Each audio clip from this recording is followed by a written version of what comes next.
Welcome to Wrestling with Heart, a podcast looking at pro wrestlers giving back to their community. Join me, Stanley Carr, as I interview wrestling's hottest names who use their platforms as entertainers to raise awareness and do community service. Hello and welcome to another edition of Wrestling with Heart. This is the show where we talk with professional wrestlers and professional wrestling personalities about their lives in and outside of the ring, as well as doing acts of charity work, community service, volunteering, and spreading positivity. We're always about positivity here on the show. And with me right now, I've got a very special guest. He is a professional wrestler, promoter, commentator, co-owner of Memphis Wrestling. I'm pleased to welcome the one and only Dustin Starr to the show. Welcome, Dustin, to Wrestling with Heart. Thank you, Stanley. How are you, man? I'm doing fantastic. Thank you for coming on here. Well, thanks for having me. When you reached out, this was like a different approach, talking about charity and fundraisers and stuff like that. And gosh, I mean, most of the house shows that we do with Memphis Wrestling for the last almost 4 years have all been involved with some sort of charities or fundraisers, and not just like the big ones like St. Jude that we do, but whether it's a band or a school band or a high school football team, basketball, all that kind of stuff, man, we've helped raise a lot of money. So I really admire that you're doing a podcast that focuses on stuff like that, because it's not all about wrestling. It's not about exactly the product in the ring of what you see. It's about the business that surrounds it as well. And, a lot of the people that we work with on these fundraisers, they might not even be wrestling fans. They just know that it's a good platform with a television program that we can help send our fans and their fans to help raise money for whatever the cause might be. So this is really cool. I appreciate it, man. Absolutely. That's all we're trying to do, is trying to bring people together. And let's talk about your story. Where did you grow up? Are you from Memphis? Memphis, Tennessee, man. Absolutely. The grind city. Definitely. So, yeah, no, growing up here, like at that point, we didn't have the Memphis Grizzlies. We didn't, we have the Memphis Tigers basketball. They did pretty good. Football team was never, that strong or whatever. So for us, the major sports team here in Memphis for so long was Memphis Wrestling. So. And what a legacy Memphis Wrestling has left on so many people. I mean, just everybody, from Hogan to Steve Austin, to The Rock, came through Memphis. And look what they've become now, stars, superstars in the WWE and other promotions. Who were some of your favorites growing up to watch? Oh, gosh. Jerry the King Lawler, superstar Bill Dundee, some of the Memphis guys. Of course, Ric Flair, Shawn Michaels were two just over-the-top characters. Of course, I loved Sting. I like the guys with the muscles. Sting, Ultimate Warrior, and you mentioned the previous renditions of Memphis Wrestling. Anybody who's anybody has come through Memphis Wrestling. And what we're doing today feels very similar but different, where you have no idea who might come to Memphis Wrestling nowadays. We've had everybody from Booker T to Evil Uno to, Joe Hendry, Buff Bagwell, AJ Francis. I mean, the list goes on and on. Literally the list goes on and on for the last, nearly 4 years of bringing in talent. So we like to do the feature attraction, to where there's no telling who might show up in Memphis Wrestling next. Exactly. That unpredictability, anything can happen feel in wrestling, that I just think is just so amazing, so cool, gets you tuned in every week. What was it about guys like Lawler and Dundee, or Ric Flair, that made you go, man, I really want to pursue this and get into the wrestling business? Yeah, growing up, I wouldn't even, like when I was cutting promos in the mirror or something, it wasn't WCW or WWE, even though I watched those. I was a big WCW guy too, but it was like talking to Lance Russell and Dave Brown, who are the hosts of Memphis Wrestling back in the day. So, growing up, I did watch all the stuff, but there was nothing quite like Memphis. And I think part of the Lawler Dundee thing is that we felt like we knew him. We watched him so long that when Lawler ended up on WWF, we all kind of got mad that he wasn't the, ass-kicking king that we saw on Memphis. He was more of a comedy type of character. Or Bill Dundee, for that matter, he went to WCW and was Sir William with Lord Steven Regal. And so we were like, what, Dundee? Well, we didn't realize that they were playing a role that they were given to make bigger money on a different platform, and then of course Ric Flair, limousine riding, jet flying, kiss stealing, wheeling dealing. Woo! It was just really good stuff. Shawn Michaels on the other channel. And then again, I just liked dudes with muscles. Face paint and muscles was really cool. Whether it was Warrior, Sting, LOD, they were just over the top. It was almost like they were unbeatable, and invincible. So when you did see them, finally get taken down, like if Flair finally got to Sting, you knew Sting was going to make the comeback or whatever. So, it was just like that personal touch, but then also the over the top characters that I really loved. Definitely those larger than life personalities really help make professional wrestling, just so iconic and legendary. I saw a photo the other day that was like a still shot of a Survivor Series, and it had the Warrior with the championship belt, and then you had LOD on the other sides with the spikes and their championship belts, and there's one interviewer, and it was like, how could you possibly look at this on television and not love it? Like a kid was like, oh my gosh, look at LOD and the Warrior. They look so awesome. Yes. So yeah, it's hard not to like growing up. Mm-hmm. Now, when you started, wrestling, you got in the business. Let's talk about the training process. It's very, intense, because you're constantly putting your body through so much. What was your experience like training to become a professional wrestler?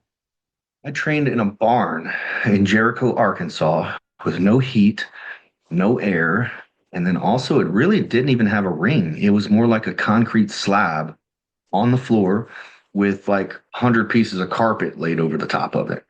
And so, yeah, it cushioned the fall. I guess it was better than hitting the concrete, but you couldn't tell me any different, man. I was 15 years old. My mom drove me to the meeting with Outlaw Don Bass. We met at a little truck stop in West Memphis, Arkansas, probably about 30 minutes away from Jericho, Arkansas, probably another 30 minutes from like Memphis, whatever. So we were kind of right in the middle. My mom took me, met with Outlaw Don Bass. I was 15 years old, couldn't wait. When I showed up at the barn, of course, I'm not like, what is this? There's no ring and all. I was like, yes, let's go. And so, man, we would throw drop kicks till we threw up because it was hot outside. It'd be cold. We'd start in our jackets and everything, doing our flips and rolls and everything. And then, eventually warm up and come out of that. And then it got to the point where we would go set up the rings at WMC TV5 for the live Memphis Wrestling each morning, which would be, at that time, it would have been Power Pro Wrestling with Randy Hills, and then later became Corey Macklin's Memphis Wrestling. And I was able to perform on both of those shows, but we were setting up rings for it at first. And so we'd have to get there super early at the TV station. We'd set up the ring as quickly as we could, because then if we set it up quick, that means we had more time that we could get in the ring and work out in an actual wrestling ring that they used on television instead of a barn that had a concrete slab with carpet over the top of it. And so sometimes the wrestlers, they realized that we would set the ring up a little early, and they would show up early and they'd want to work out and go through their stuff for TV that day. We're like, oh man. So like we had to be quick, we had to get in there early so we can get in our flips and bumps, flips, rolls, bumps, and actually work out, hit some real ropes. The ropes we had at the barn were so loose, and it was so close to the walls of the barn. I know this sounds ridiculous looking back on it. Like, I paid $3,000 to do that. You know what I mean? So it was like, looking back on it, like, whoa, what could I have done with that? But man, you could not, like I said, tell us any different. We loved it. So Don Bass would have to hang on to the rope when we hit the ropes, and he'd tighten it up. And he was a good 350 pounds. So when we hit the ropes, like, to keep tension on the rope, he would have to hold on to it, and it would lift him up because we'd hit the ropes.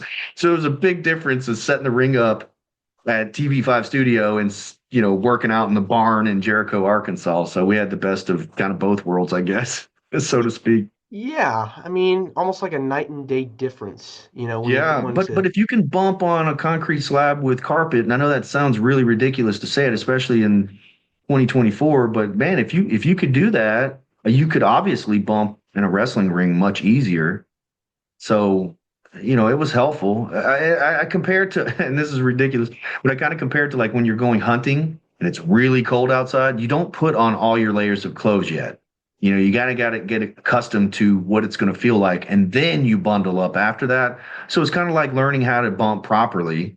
And if you could do it here, you can definitely do it there. And then once you got there, it was much more comfortable bumping in the ring, obviously, than it was barn. So Were there any pieces of advice that you got from Don Bass? When you're training, when you're learning how to bump, learning how to fall, and learning how to wrestle that still stick with you today, even outside of the business? The one thing about training that really, really sticks with me is that I was switching jobs at one point, and I was either flipping burgers or waiting tables or something at that point, 15, 16 years old. And I told Donnie that I was going to have to be away for about 3 weeks, and then I'd be back as soon as I got, because I was living paycheck to paycheck. I was a kid at this point, and my parents put it on me to pay for the training, so that way it was more important to me. If I paid for it with my money, then I would not quit. It would be more important. So I remember telling him that I'd be gone for 3 weeks, but as soon as I got that first paycheck, because I just didn't have the money. So as soon as I got paid with that first paycheck, I would pay my dues and I'd be right back. And then when I did exactly what I said I was going to do. And when I did come back, he told me that when I said that I would be gone for 3 weeks, and there was a guy named Tojo Yamamoto Jr., which was a Mexican guy. He wasn't even Japanese or anything like that. But he was kind of helping a little bit with the training at one point. They both told me that we never thought we'd see you again. We thought you just quit, and that was your way of quitting. And so that stuck with me even to this day. I mean, I could tell you a lot of things that I remember about training that long ago, but the main thing that sticks with me is when they didn't think I was going to finish. And so I've just kind of used that as fuel a little bit, not in a bad way. Like I wasn't mad about it. It just kind of hit me like, oh, wow, okay. They thought I was quitting. All right. So I proved them wrong.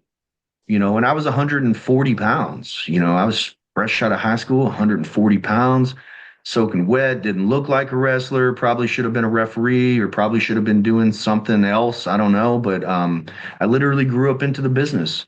And so, over the course of time, Don Bass was able to see how I grew, got a developmental contract. Unfortunately, he passed away, so he hasn't seen what we've been able to do with Memphis Wrestling.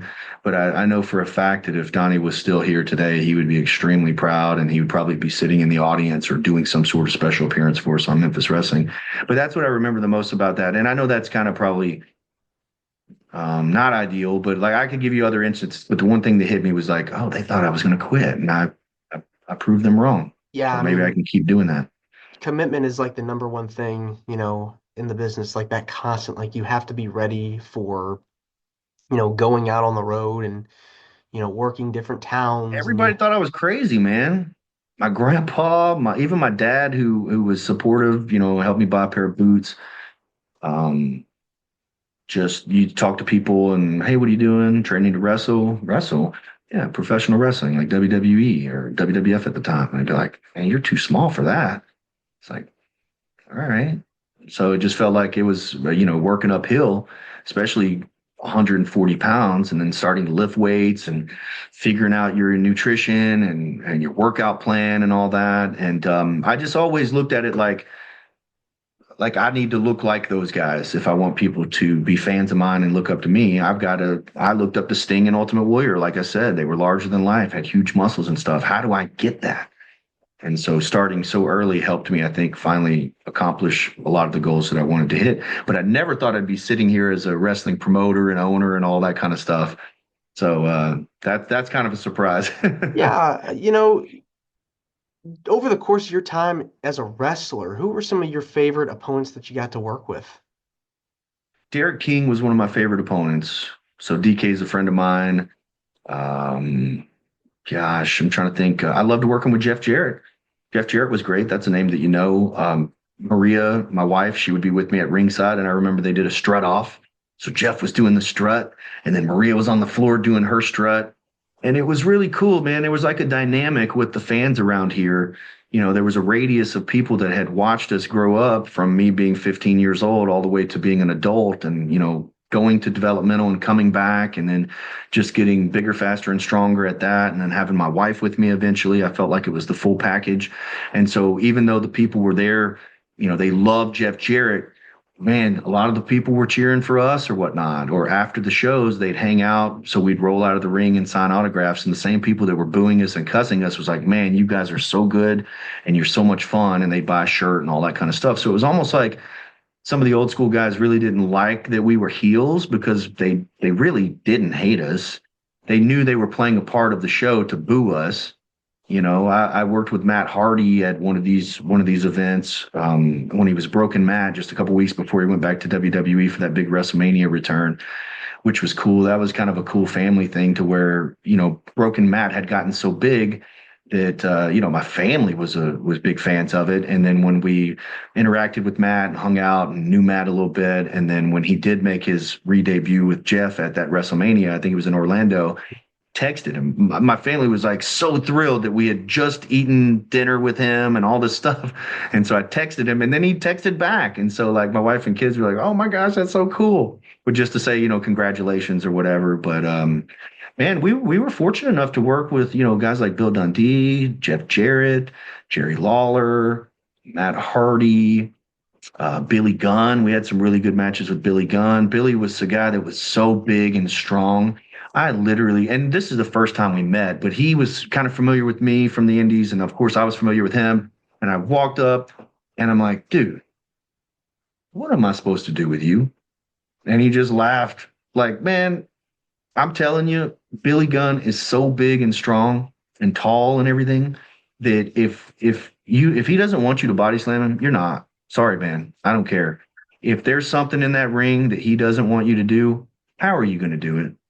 He's just such a big human being, I worked with X-Pac. X-Pac was great. We worked at the casino with X-Pac. I think there was a light bulb that went off in my head with X-Pac because a lot of these indie shows, they want you to go out there, cut a promo, do the match, get some heat afterwards or whatever. So you're looking at 20 to 30 minutes or something. But on this particular show, I think we were given like eight minutes. And so X-Pac was like, oh, this is easy. So let's do this, this, and this. And then she'll do this. So Maria took a Bronco Buster in that match. And I think I did too or something. But it was like beginning, middle, end. And that was it. And so I was like, that's it. I was like, that's all we need. And we went out there and the people responded so well. I think afterwards I looked at Maria and I was like, we don't have to go 30 minutes every time. Let's just do this and this. You know what I mean? So it kind of turned a light bulb on. I know there's some people that I'm missing, but man, it was, I worked with Matt Cardona on ECW. I worked with Matt Stryker on SmackDown. And then also I had a match with Sylvester Terkay, who Elijah Burke was with him. I worked with him on SmackDown. So I had a lot of really cool experiences, man. Yeah, I mean, it seems like, when you work with the people you grew up watching as a kid, I mean, that's got to be, an amazing feeling to have, because now you've entered the business, you're working with your idols, and it's like you've made it. No, you've it totally made it felt when like you it. when you're working with the people that you grew up watching. I feel like that once me and Maria got together and after I left WWE, the developmental, I think I kind of had that rub on me to where now I work with the Memphis Grizzlies. I've been there 10 seasons. I'm the PA guy for the Memphis Hustle, which is their developmental team. I work with the Redbirds. That's the AAA affiliate of the St. Louis Cardinals. And then we had a soccer league that I would do interviews for. So anything to do with sports, I felt like that. And we do some work with the Memphis Tigers too, but felt like that WWE, that time there, helped us go into other venues. We were hosting local Memphis Live on ABC 24. Then we got signed to host the CW30 network. We were there probably 7 or 8 years, and that kind of opened up doors for us to do the Memphis Wrestling television show. So, yeah, there's just been a lot of experiences, and I feel like that literally the fans of Memphis helped us with that because when they did book a big talent to come in, they would always want for us to work with them. For instance, Dana White, looking for a fight, came to Beale Street. And so the fight promoter, it was V3 Fights at the time, he called me. He's like, hey, how do we do this? I'm like, well, we need a ring. We need this. We need this. That's it. And we could do the match. He's like, well, Dana White's coming and blah, blah, blah. I'm like, okay, let's do it. And so that's got over 1 million views, probably 1.5 million views or more on YouTube. So just look up Dana White looking for a fight and you'll see Maria on Dana White's back choking him out. So it was like Matt Serra, gosh, I forget the other guy. He's going to kill me if he watches this, which he probably won't. But, like just working with Dana White, the King was there and all that kind of stuff. Like stuff like that. When something's happening in town, it's a really good feeling for them to reach out to us, not only to help, but to kind of be a part of it. And so that's just doing, I think, all those other things outside of wrestling help shed that light to where we were able to get those opportunities too. Yes, absolutely. And your love of Memphis wrestling definitely came full circle when you became the co-owner and commentator for Memphis Wrestling. How did you get back involved with the promotion? Well, it's me and my wife. There's a lot of stuff out there where, I don't know, on the internet, say whatever they want, but it's me and my wife that own Memphis Wrestling. It's Memphis Championship Wrestling, LLC. We started with a syndicated program, which we would air Hollywood wrestling footage, but me and Maria would host it and do like local commercial spots and stuff like that. That was a proof of concept. It was to show the television station that people in Memphis will still watch wrestling on television. And also SmackDown was the #1 rated show in all of Memphis, Tennessee. Out of all the TV in Memphis, it was SmackDown. So that helped us. I like to tell the story that the general manager, once he signed me and Maria to CW30, we were on twice an hour, every hour, doing ins and outs, commercials, and all that kind of stuff. He said, "Hey, Dustin, why is there not wrestling on television in Memphis?" And I said, "You're the TV guy, you tell me." He's like, "No, you're the wrestling guy, you tell me." And I was like, "Ooh, I might have something here." And so that was the first time that it hit me that we could potentially have a program. And brother, I know about some wrestling and stuff. And, my Maria's a graduate from Ole Miss with a marketing degree. And then I've been in sales and marketing my entire life. And so I was like, wait a second. So we can do all the same stuff that we do over here, but we can do it for ourselves and we can do it for wrestling. So really, I feel like Memphis Wrestling is a marketing company that just so happens to have wrestling as a platform.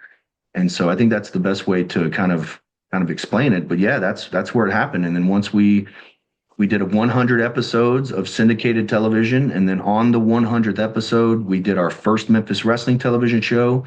We're about to celebrate. It's already in the can. It just hasn't aired yet. We're about to celebrate milestone 200 episodes. Congratulations. And that will be there's only one rendition of the previous Memphis Wrestling that has more episodes, and that's the classic USWA that was in business for, I don't know, 10 or 12 years. And that's what we all grew up watching, all those highlights and stuff. So I feel like, man, like I said, we have all the talent that's coming in. And then I feel like we have the best roster that Memphis Wrestling probably has ever seen. We have a 420 pounder that just got signed to a WWE ID contract. We have a 387 pound master of Fat Jitsu. We've got the gun show. Ooh, we just got so much great talent in the area. And then putting those folks there with superstars like whether it's Butterbean or we had Jay Lethal, Jonathan Gresham, you name it. They've all come to Memphis Wrestling. So, pairing those up, it's just been, I feel like it's been a lot of fun and it's been successful. I mean, on YouTube in the last 28 days on YouTube, we have 1 million views. And then on the last 28 days on Facebook, we reached 2 million people. And it's just me and my wife. We have people that are helping and stuff, but when it comes right down to it, a lot of the stuff you see, because we're a local business, we're a small local business in Memphis. It's been fun. Yeah, it seems very amazing. You get so many people, interested and engaged with your product and what you're doing. And I've checked it out. It's so cool to see all these wrestlers, all these people that are just so invested in Memphis Wrestling. It's really a new era of Memphis Wrestling. It's so cool to watch it. And I wish you both the best with it, with this promotion, with everything that you're doing right now, because I think that it's important that we have, more wrestling content out there and doing some amazing stuff. I mean, the internet has changed it. People think I'm crazy, especially the old school guys, when I say I think more people are watching Memphis Wrestling now than ever. I'm like, wow, wait a second. I just told you, I put it over big time. It was the major sports team in Memphis was Memphis Wrestling. But back then they didn't have Facebook, YouTube, Instagram, TikTok, Twitter, and all that kind of stuff. And those people count. Those are the people that we get instant feedback from. So if you watch our show and you tweet, "Oh, this sucks," I know, oh, wow, Stanley doesn't like that. I wonder who else doesn't like that. And then we gauge, is it one person or is it the masses that do like it or don't like it? So you get that instant feedback, but then also you've got the analytics. And some of the old school guys would be like, so what are we doing this for? Views? Yes, we are doing this for views. We get paid for views. You guys got paid for ratings. Now we don't really care about ratings. We care about views, viewership, followers, and all that kind of stuff, because there's actually a way to monetize that stuff. And then if you pay attention to the analytics, you can tell what the fans like. You can tell what the fans don't like. And then you can make changes from there. Right now, I feel like the fans are really liking what we do. The reels, you got Robert Gibson hugging King Cobra. They got 1.6 million views. You got Tony Atlas singing at our VIP acting silly, and he's got 750,000 views. I mean, it's like all across the board. And sometimes I'll get pitched an idea, and I'm like, that is the dumbest thing I've ever heard. Let's do it. Because it's Memphis. It's like hokey fun. But then also you got people getting hit with a car in a parking lot, or somebody being attacked and left laying or whatever. So you got a little bit of everything. But it's important people are watching and people are giving their feedback. Yeah. It's that throwback, the classic stuff, Yeah. but you're adding it with a modern twist. So I love it. It's so cool. Yeah, I feel like the look of the show. You've got Booker T. He's a partner of ours, Booker T. Big shout out to him. He's got the laser lights and he's got it looking very WWE-like, but Memphis Wrestling never looked like that. And I know it's a different day and age, it's a different rendition, but also we want to stay as close to that regional feel as we can. Even if people are watching worldwide, I think that's what separates us from a lot of them, and also the continuous of the show. So, for instance, you might have somebody walking out of the curtain after that match, but then instead of putting and going to the desk, you literally see the camera float right back to the desk. Welcome back to the ringside area, blah, blah, blah. It's like more of a continuous program instead of matches that are put together with broadcasting on top of it. You know what I mean? Yep. And so I just think that the look is very important, even if it does have more of a regional look. I think that's some of the charm of what we're doing on Memphis Wrestling. And you'll see it probably even each taping, you see something that's a little bit different. Maybe there's a curtain up over here, or maybe we painted this different, or whatever the case may be. So we'll continue, because we are still a small business, regardless. Just a little at a time, just building and making it better and better and better. But I love that regional feel. Makes me feel like it's Memphis Wrestling. Yeah, it's definitely something to that's going to grow over time. I'm excited to check it out and watch it. Some more of it. Let's talk about some of the fundraisers that you have held over the years, and charity work that you've done over the course of your time in the wrestling business and outside of the wrestling business. Can you talk about some of the stuff that you've done to help out in your community? Absolutely. First of all, me and my Maria never thought in a million years that we would be able to help raise money or be valuable to a fundraiser or a charity. I mean, like, even before we had the Memphis Wrestling product, I was one of the Real Men Wear Pink for the American Cancer Society here in Memphis. And then for years and years, we had Battle of the Bras, where I would wear a bra. Trust me, Stanley, I only wore a bra 2 times a year. One was for the television spot to market it. And second was they had men that would model bras on a runway and do a whole show and production about it. And of course I was flexing and doing all the stuff. But the bras were actually custom made by breast cancer survivors from the casino. And so then they would auction those bras off, but then they would also vote on which the best bras were. And man, oh man, they would raise hundreds of thousands of dollars for this event every year.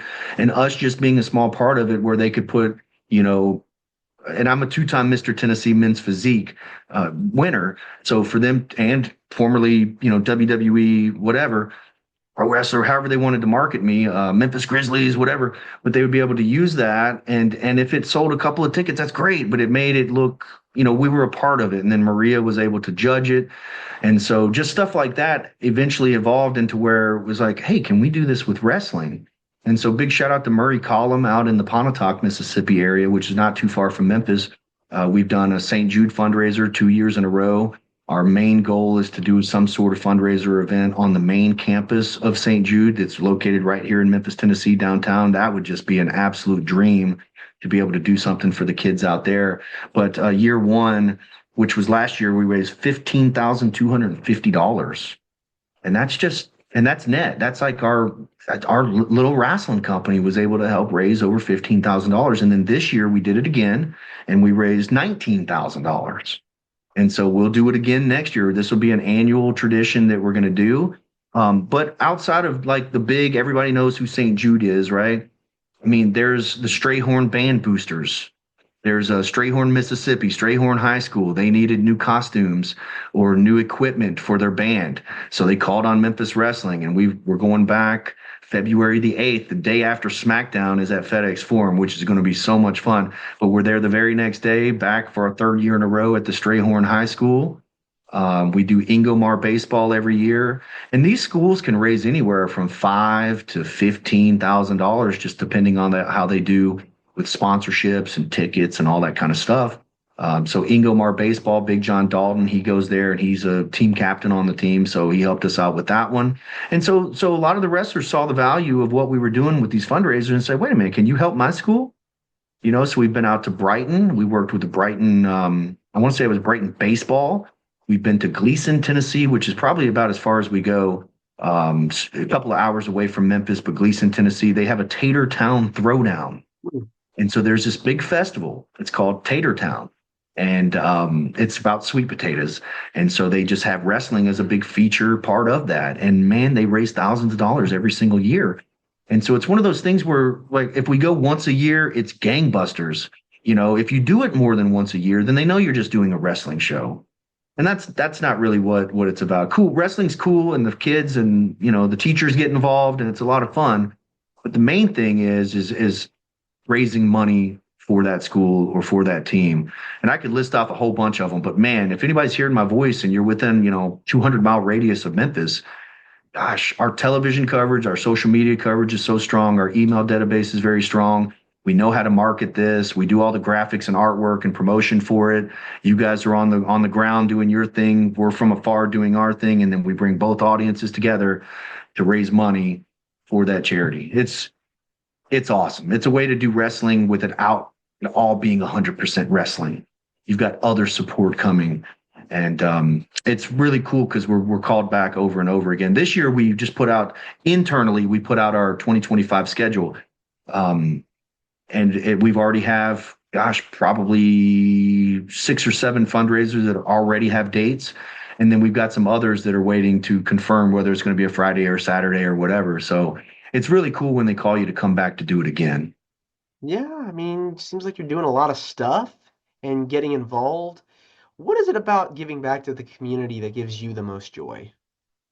I think I didn't, I have 3 sisters, and my family's very blue collar.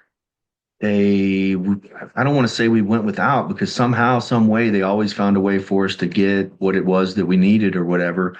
But I don't know. I look at things a little differently now that I have 3 kids. I have a 16-year-old, I have a 4-year-old, and I have a 9-week-old.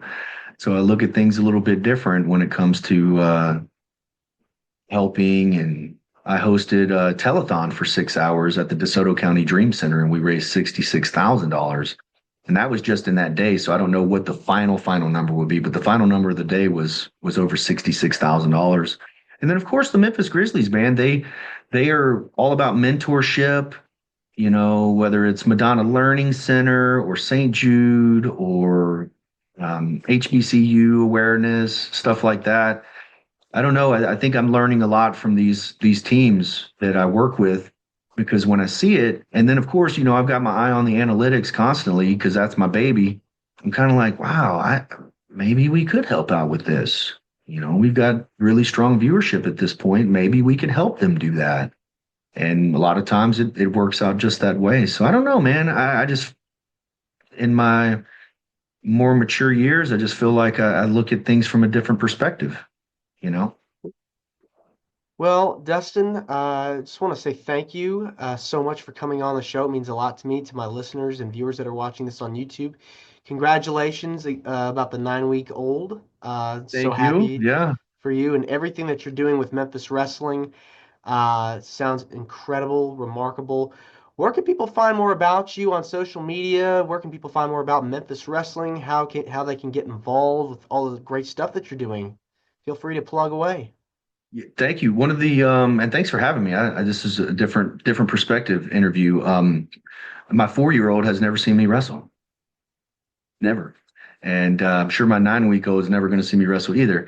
But he has not even seen a video. Like we don't even turn on YouTube and say, "Hey, look what Dad was doing. Look what Dad used to look like," or whatever. So people ask him, "I bet you want to be a wrestler when you grow up," and he's like, "Nah, I want to hold the microphone." So he'll get the microphone at the Wrestle Center, check 1 2, check 1 2. Like he knows. He was at the Grizz game the other day talking on the mic, "Go Grizz," So it's a whole different thing. But we're easy to find. Of course, I'm at Dustin Starr on all the social media platforms, and then Memphis Wrestling. That's where you can find everything. MemphisWrestling.tv can get you tickets. Of course, we're on ProWrestlingTees.com. But you can also find that from MemphisWrestling.tv. And then also whether you're on YouTube, Twitter, Facebook, or just on Google, if you type in Memphis Wrestling, we own that first page. We will come up to the top every single time. And also that's not just a testament to our marketing and social media and everything, but that just tells you the day and age that we have, and the advantage that we have that yesteryear didn't have is that online presence. And so pretty easy to find. Just type in Memphis Wrestling. We come right up. Man, if you're in the area or even close, you've got to come check out a show. And if you have no idea what we're talking about, it's very easy. Go to YouTube, type in Memphis Wrestling, and you'll literally, because I look at it and go, how in the heck did we get this guy here? Like Joe Hendry coming? Dude, Joe Hendry just main evented TNA pay-per-views, NXT. He's probably going to be at the Royal Rumble. Like, what in the world? So yeah, it's very easy to find. Just Memphis Wrestling, or just type in Dustin Starr. All right. Thanks again, Dustin. This is Wrestling with Heart. I hope you found this podcast to be informative and entertaining. If you did, please hit the subscribe button and look out for the next edition.